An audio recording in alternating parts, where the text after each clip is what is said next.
तो चलिए आज बात करते हैं भारत की उस पीढ़ी की जो हमारे बात करने, खरीदने और हाँ, सोचने का तरीका भी बदल रही है। हम बात कर रहे हैं जेनजी की। आखिर ये हैं कौन और ये हमारे डिजिटल भविष्य को कैसे बना रहे हैं, आइए समझते हैं।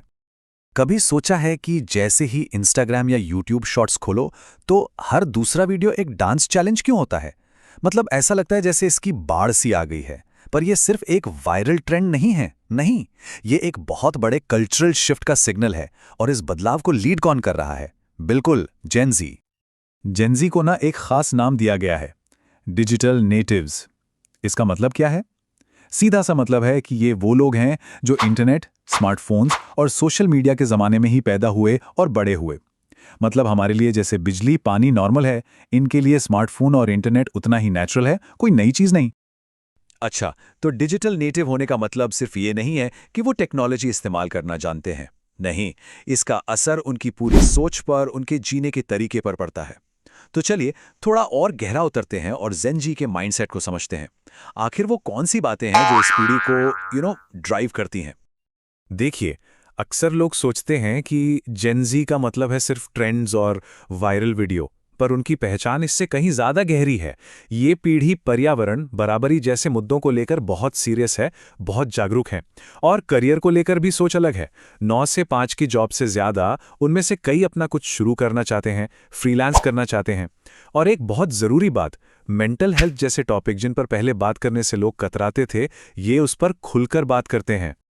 और यही सोच इस एक लाइन में दिखती है। ये सिर्फ प्रॉब्लम गिनाने वालों में से नहीं है, ये सोशल मीडिया और दूसरे टूल्स का इस्तेमाल करके सच में बदलाव लाने की कोशिश करते हैं, समाधान खोजते हैं। तो ठीक है, इनकी सोच इतनी प्रोग्रेसिव है, पर सवाल यह है कि ये दुनिया से इंटरैक्ट कैसे करते हैं। इसका जवाब लगभग हमेशा उनकी जेब है या उनके हाथ में ही होता है, उनका स्मार्टफोन। सच कहें तो यही उनकी डिजिटल दुनिया का दरवाजा है। एक एवरेज जेनजी दिन में कई घंटे अपने फोन पर बिताता है, और ये सिर्फ दोस्तों से चैटिंग के लिए नहीं है। पढ़ाई, एंटरटेनमेंट, शॉपिंग, नई स्किल सीखना, मतलब सब कुछ इसी एक स्क्रीन पर हो रहा है। ये सिर्फ एक डिवाइस नहीं है, ये उनकी दुनिया का सेंटर पॉइंट है। तो सवाल ये है कि फोन पर इतना करते क्या हैं? जो डेटा है वो बड़ा दिलचस्प है। उनके टाइम का सबसे बड़ा हिस्सा लगभग 40% जाता है शॉर्ट फॉर्म वीडियो देखने में।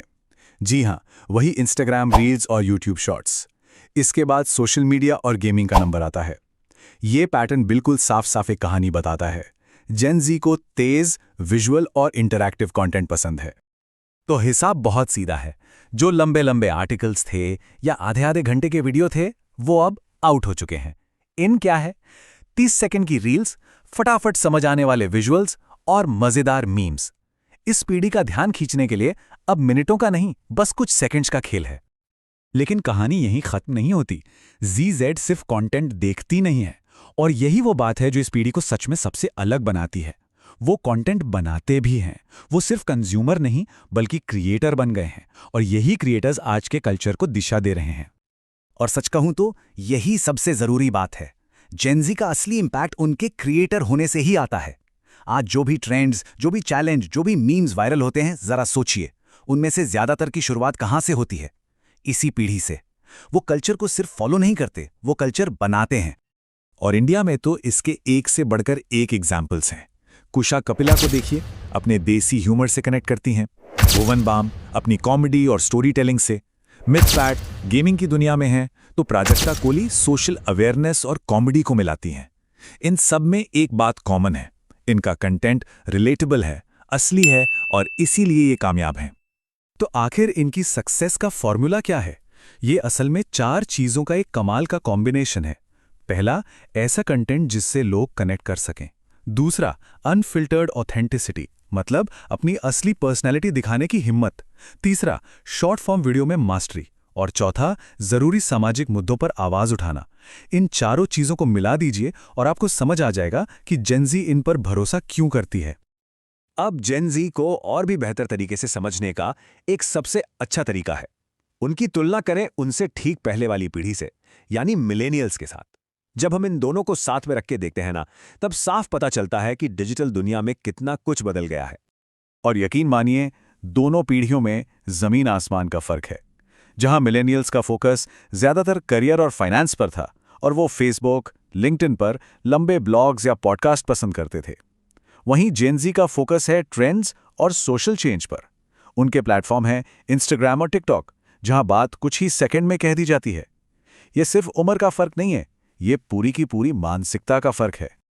तो अब सबसे बड़ा सवाल ये उठता है कि जब ये पीढ़ी, जो पूरी तरह से डिजिटल है, जो सामाजिक बदलाव पर यकीन रखती है और जो खुद कल्चर बना रही है, जब ये बागडोर संभालेगी, जब ये लीडरशिप रोल में आएगी, तो हमारी दुनिया कैसी दिखेगी, हमारा समाज, हमारा भविष्य कैसा होगा, इसके बारे में सोचना वाकई में बहुत दिलचस्प है।